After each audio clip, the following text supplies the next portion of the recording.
ఒకప్పుడు హిరణ్యకశిపుడు ఏం చేశాడంటే ఈ పిల్లవాడు ఏం చేసినా చచ్చిపోవట్లేదని బెంగపెట్టుకున్నాడు.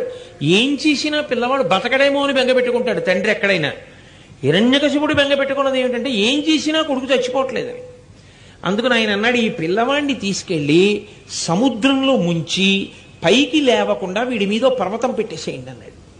అంటే రాక్షసులు పెద్ద పర్వతాన్ని తీసుకొస్తున్నారు, కింద ప్రహ్లాదుణ్ణి తీసుకొస్తున్నారు. సముద్రంలోకి తీసుకెళ్లి ప్రహ్లాదుణ్ణి ముంచేశారు. ముంచేసి ఆయన మీద పర్వతాన్ని పెడుతున్నారు. పెడుతుంటే ఆయన ఎంతో సంతోషంగా ఈ సముద్ర జలాలు కూడా ఆయనే పరమేశ్వరుడు అని శ్రీహరి శ్రీహరి అని పిలిచాడు. అయ్యో నా భక్తుడు ఎక్కడ కందిపోతాడోనని శ్రీమన్నారాయణుడు గరుత్మంతుణ్ణి అధిరోహించి గబగబా వచ్చి, చూడండి పిల్లవాడి కంట్లో ఏదైనా పడిపోతుందేమో అంటే మనం బలంగా ఉఫ్ఫని ఊదేసినట్టు ఏదో ఎగురుతూ వచ్చి పిల్లాడి కంట్లో పెడుతోంది అనుకోండి, ఉఫ్ అని ఊదేస్తాం కళ్ళల్లో పడకుండా. అలా శ్రీమన్నారాయణుడు రాక్షసుల చేతిలో ఉన్నటువంటి పర్వతాన్ని ఉఫ్ అని ఊదాడు. ఊదితే ఆ పర్వతం వెళ్ళి విశాఖపట్నం, విశాఖ సముద్రం, విశాఖ సముద్రనామం, ఆ సముద్రంలో ప్రహ్లాదుణ్ణి ముంచారు. ముంచినప్పుడు ఆయన ఉఫ్ అని ఊదితే ఈ పర్వతం వెళ్ళి దూరంగా పడింది. ఈ పర్వతం వెళ్ళి దూరంగా ఎక్కడ పడిందో ఆ పర్వతం ఆకాశంలోంచి చూస్తే సింహంలా కనబడుతుంది.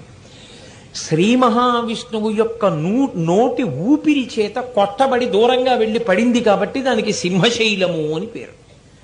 ఆకాశంలోంచి చూస్తే సింహం ముఖంలా కనపడుతుంది కాబట్టి అచలము అంటే కొండ, సింహాచలము అంటే సింహము వంటి కొండ.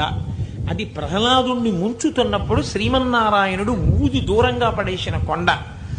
విశాఖ సముద్రము, సముద్రంలో నొక్కి పెట్టిన పిల్లవాణ్ణి ఆయన పైకి ఎత్తాడు. పైకెత్తితే ఎంతో సంతోషించి ప్రార్థన చేశాడు ప్రహ్లాదుడు. ప్రార్థన చేస్తే ఆయన అన్నాడు, ఇప్పుడు నీకు నేను ఏ రూపంతో కనపడ్డానో అదే రూపంతో రాబో కాలంలో నీ తండ్రి అయినటువంటి హిరణ్యకశిపుణ్ణి సంహారం చేస్తాను.